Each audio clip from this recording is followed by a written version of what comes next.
oitavo ano. Tudo bem? Espero que sim. Na videoaula passada, nós falamos sobre a Antártida. Aquela que é o quarto maior continente. Lembram? Pois então, hoje iremos falar sobre o Ártico. Vamos lá? O Ártico é a região polar que, ao contrário da Antártida, não é um continente de fato. Grande parte da região é ocupada pelas águas do Oceano Glacial Ártico. O restante corresponde a uma quantidade de ilhas e ao extremo norte da Ásia, a parte da Rússia, uma parte da América, o Alasca, Estados Unidos, Canadá e Dinamarca, que administra a Groenlândia, e uma parte da Europa, com a Suécia, Noruega e Finlândia.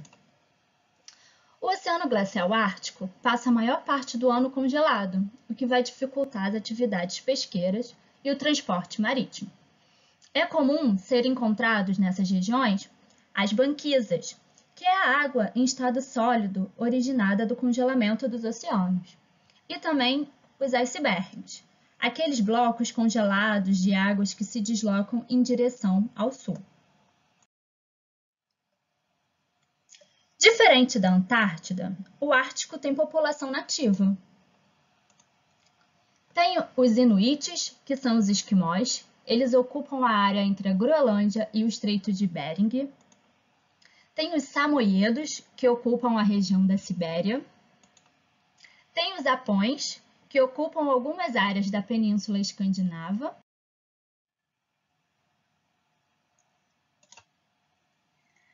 O clima é o clima polar, marcado pelo frio extremo. As temperaturas mais baixas podem chegar a menos 60 graus Celsius no inverno e em torno de 0 graus Celsius no verão. Quente, né? Só que não. A vegetação, ela é característica do clima polar, ou seja, é a tundra, que é composta por musgos e líquens. A fauna é composta por ursos polares, focas, renas, bois almiscarados, lobos do Ártico, baleias, morsas, leões marinhos e outros animais. As regiões polares. Essas regiões, elas despertam o interesse de vários países por serem ricas em reservas minerais. A Antártida, por exemplo, tem reservas significativas de petróleo e ferro. Mas vocês lembram na aula passada que nós vimos que no Tratado de Madrid está proibida a exploração econômica por 50 anos? Se não fosse isso, né? Além disso, são importantes para o clima do planeta, já que elas vão contribuir para a circulação das massas de ar polares.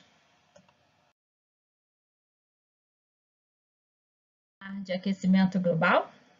O que é isso? Aumento da temperatura da Terra, certo? E esse aumento, ela vai potencializar o degelo das regiões polares, aumentando o nível dos oceanos. O degelo também vai ocasionar o desequilíbrio ambiental, o que vai afetar espécies de peixes e outros animais marinhos, principalmente.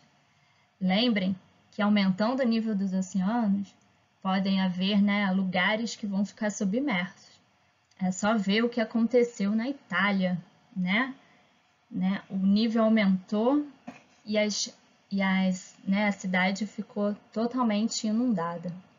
Então, pode acontecer isso em outros lugares, De até pequenas ilhas desaparecerem por conta do aumento do nível dos oceanos.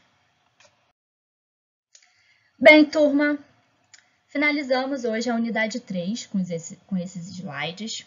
Eu quero que vocês façam os exercícios que estão lá no primeiro slide, tirem foto ou escaneiem e me mandem por e-mail, que também está lá no primeiro slide, só para eu ter um controle. Se vocês tiverem dúvidas, também escrevam um e-mail para mim.